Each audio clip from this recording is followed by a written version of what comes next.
But yeah, summer jobs are crazy. I'll go over the hardest, I'll never forget it, the hardest day of work I've ever done. It was July 20th, July 20th, 2009.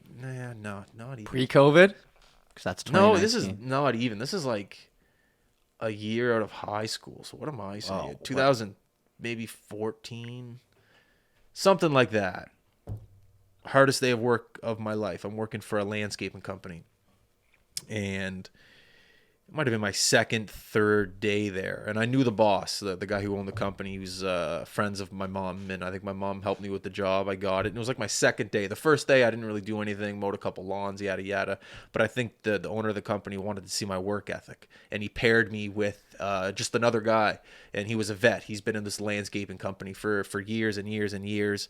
So you got to think of this guy as almost like a little spy. He had to see how my work ethic was. He was going to report back to the boss, and he'd be like, okay, Justin can work, or Justin can't work. He's a piece of shit. Yada, yada. Did you realize this at the time, or is this like took a few years? Okay. No, I didn't realize at the time. Okay. But now being a business owner, I get it. Yeah. I completely get it. Because the first day, I'm just mowing lawns. Maybe I didn't do a good job the first day. I don't know.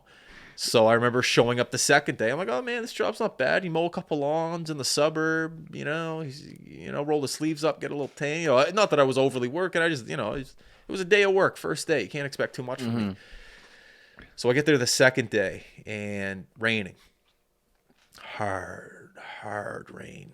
And I get there, and I'm looking at the truck I was on yesterday. I'm like, oh, perfect. I'll just hop in that truck. The mowers are already good to go. I'll go to the, I'll mow even though it's raining. I don't know if you mow in the rain, but whatever. I'll do whatever anyone tells me to do. So I just hop in the truck waiting for my partner, and the owner, I don't know who came over to me, goes, Justin, no, you're not mowing today. You're going with, Daryl. I don't know the guy's name. You're going with Daryl. You guys are just going to go down to a house and do the, do this, whatever, lay sod. I'm like, okay, yeah, sounds good. So I head over to Daryl's truck, me and him chit-chatting. Great guy, really nice guy, piss-pouring rain. And in my head, I'm going, oh, we must just be going home where it's raining. Yeah. And as we are driving, he's on the phone with the owner. And they're essentially going, yeah, all the mowers are going home. It's raining, whatever it is. So just letting you know, no one's really on call today. That's it. It's over. So I'm all happy. I'm like, great. It's 7 a.m. I'm going home. You're right. You're planning your day in your head at that point. Yeah, classic. And, it's like a 20-minute drive out to maybe Lower Sackville, like a newer subdivision. Yeah. And I'm a little worried because he's not turning the car around.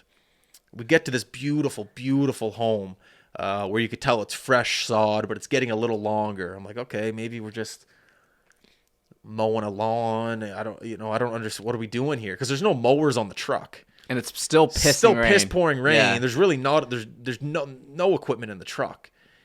We get to this place, and all of a sudden I look on the back lawn, which is right down kind of by the water, and it's a wood chipper. And I'm like, okay, what's the wood chipper down there? Like, do I get out of the car? It's raining still. He's like, yeah, man, we're just going to go down here. We got to look at the wood chipper right quick. It always gets 7 a.m. I'm 16, 17. I'm young. Thinking of mowing a lawn and going home. He goes, all right, let's go. I'm like, okay, sounds good. No rain jacket, just a long sleeve, whatever. We'll go down.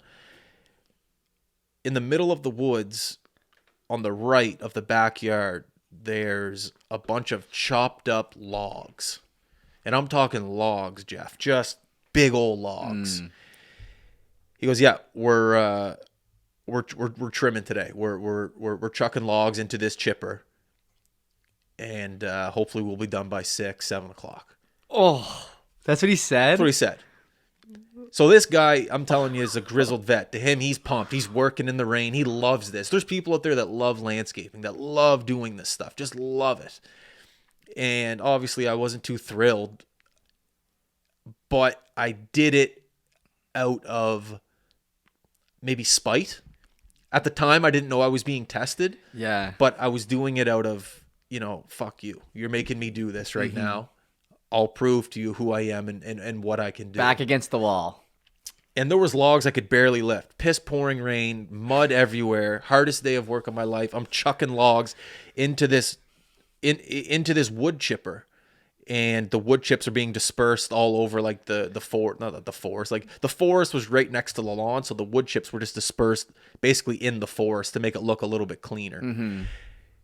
And I'll just never forget that. Not that I almost cried, but I almost cried. Yeah. You know, it's 6:00 at night. You've been working for, almost 12 hours, 10 hours, whatever it was. You almost cry. You can barely, your hands are so cold, you can barely lift the logs. Your second day. Your Joe. second day. And this is in April, and I'm working this job till August. It's chilly in April, too. Hockey season starts back up again.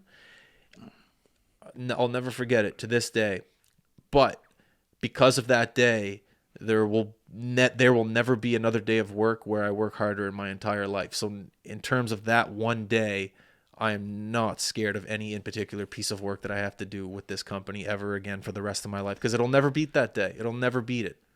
Dude. It'll never beat it.